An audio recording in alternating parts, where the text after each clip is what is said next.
Morning, everybody. Day 5 as we wrap up breaking down the walls. Man, what a blessing this has been this week as I've went through this. I've talked about faith in God's power, God's timing, and trusting in God's timing. Day 3, God fights our battles. Day 4, we talked about spiritual warfare yesterday and how the attacks can hinder us. Today, we're going to talk about as we break down these walls on day 5.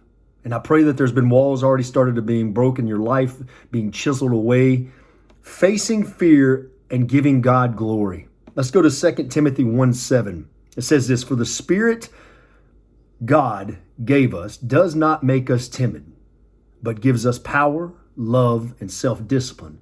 So the Spirit of God doesn't give us fear. That would be against all things that God shows us. That would be against all things that God is all loving. He doesn't give us a spirit of fear, because if he did, then we would crawl back into our holes every single day. We would keep those walls up every single day. But that's not the Spirit that lives in us. The Spirit that lives in us, as it said, gives us power. It gives us power to break strongholds, as the Bible talks about. It gives us power to heal. It gives us power to share the gospel when we think that there's no way I can do this. I am scared. I don't have the words. I'm not elegant enough. That is the Spirit that lives in us, the power. Love and self-discipline, that agape love that Jesus talks about, the Father's love, and that self-discipline when it comes to what walls do I need to break down. I wrote this here. So first we have to identify the walls. Maybe it's a surrender of personal issues. And that's where this self-discipline and this power of the Holy Spirit that lives in us starts to happen. So those personal things that we must surrender in our lives, the anger, the frustration, the hate, the addiction, the shame, the guilt, whatever it may be.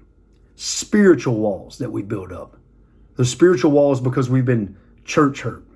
We've been there. There's somebody here right now listening that's been church hurt. The spiritual walls that thinks, man, 2 years ago, so-and-so left my life or so-and-so died in my life. And how can there be a loving God if that happened? There's spiritual walls the enemy uses to keep us away from true fellowship with the Father, and obstacles. So we face many obstacles in our spiritual walk. And Jesus constantly told us that we're going to face trials and temptations. We're going to face troubles. They're going to arise because the world hates him. And if it hated him, it's going to hate us. So these spiritual walls that we start to build up in our lives, how do we start to break them down? Let's go to John 15. And we're going to look at verse 8. And it says this, "This is my Father's glory, that you bear much fruit, showing yourselves to be my disciples." I put that in here because I think it's important that as we start to break down these walls, there's going to be this newfound love for us, for Jesus Christ, where we want to share him. We want to bear fruit.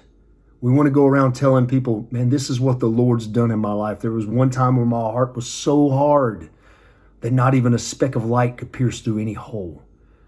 But as Jesus Christ come in and started softening my heart and chiseling away at this wall, man, let me share the love of Christ with you. Let me show you what Ephesians 3 talks about when this prayer that Paul prayed of this love that we can't fathom.